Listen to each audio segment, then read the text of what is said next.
Hey, what's up, guys? This is Kimmerman from Kimmerman Gunpla Studio, and today got here my finished product of the Demon Bane from Kotobukiya.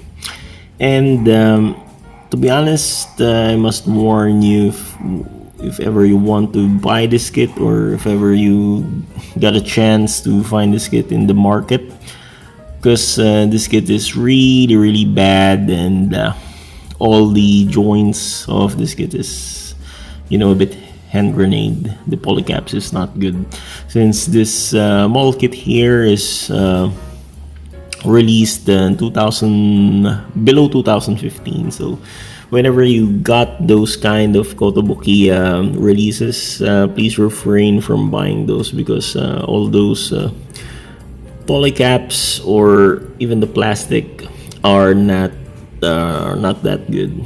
So but I'm sure if they're going to reprint this model in the future, maybe there will be improvement. But sad to say, this model here I bought from Wasabi Toys, and I think that model is an old stock from their shop, so that's why. So this is a warning. So if you got your interest on buying this, maybe just buy the Moderoid one. But the reason why I bought this Kotobukiya here is the height of the kit. Since Moderoid issue kits that are shorter than the Kotobukiya kits, so I refrained buying the Moderoid ones and chose this Kotobukiya. So why I said that this is a bad kit, because of the polycaps. All the polycaps here tends to crack, and maybe the oldness of the polycap the reason. So what I did is I made some repair and modification for other polycaps. So let's check this kit, and there we go. First thing, let's check the proportion. The kit here has this kind of frame where you can see there's a bulky shoulder armor and big arms like that, and the legs, all the legs here are really large, and there we can move this armor here, move this up so you can see how big the legs are. Okay, and compared with the torso and waist proportion, even in real life this thing will not move, to be honest. Whenever you see this kind of waist here and the torso, this thing will not even exist in real life. So when they made it as a model kit, everything seems everything turns wrong, especially the polycaps for the waist there. So what I did is I removed those cracked polycaps and had a hard time finding replacement from the Bandai excess polycap. So but still I managed to do so. Okay, so let's check, see if I'm going to lift it. All the weight, you can feel all the weight downwards because of the size of the legs, as you can see there. Okay, so in the back side here you can see all the mass went down to the legs like that, and even the shoulders. And the bad thing for this kit is, instead of peg, they made a ball joint connector for the shoulders, and there for the thigh, it's all ball joints. And the problem is the proportion for the ball joint of this kit and the socket for the polycap. The ball seems to be larger compared with the polycap, so it tends to crack in the long run. So there we go. So I changed already those here. I changed the polycap there. So the articulation for this kit, even the head, I changed the polycap and put the Bandai polycap. So the head can rotate there, rotate side to side like that, okay, and can move sideways like that, the Indian nod, okay. And for the arms can rotate 360 degrees, okay, 360 degrees rotation like that. And you cannot raise the arms because of the polycap there. It's only a polycap joint, so ball joint I mean, so you cannot raise it up like that. And the bad thing for this kit is even the connector for the this bicep or the tricep bicep thing here is even connected with ball joint there. And this elbow here are all segmented. What do I mean segmented? If I remove this, okay, as you can see, if I'm going to remove this, everything is made of segments. So there, it's connected with this kind of tin peg, which is very bad. And again, another peg here, so it's connected another with tin peg. And this one is even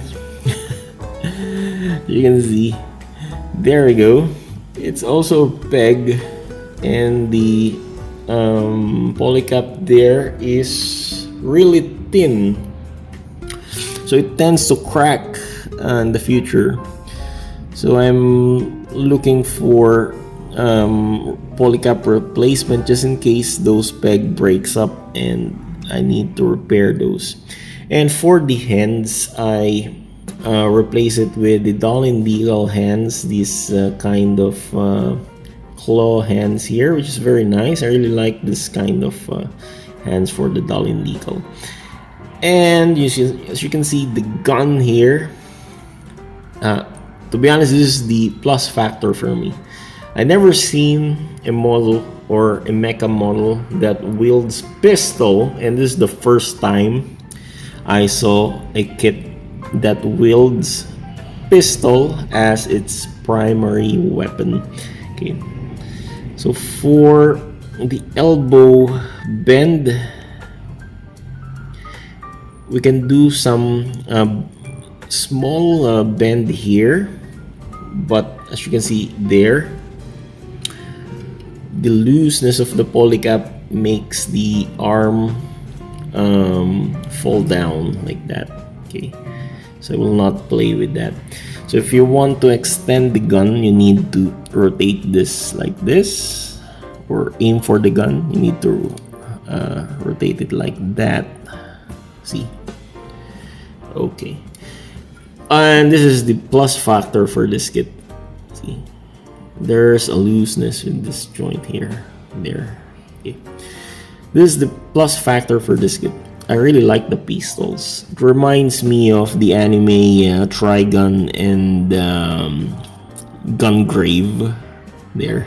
I remember, I forget that the Gungrave character, he wields two guns. And also Alucard from the Blood, I think. I forgot that the Alucard anime.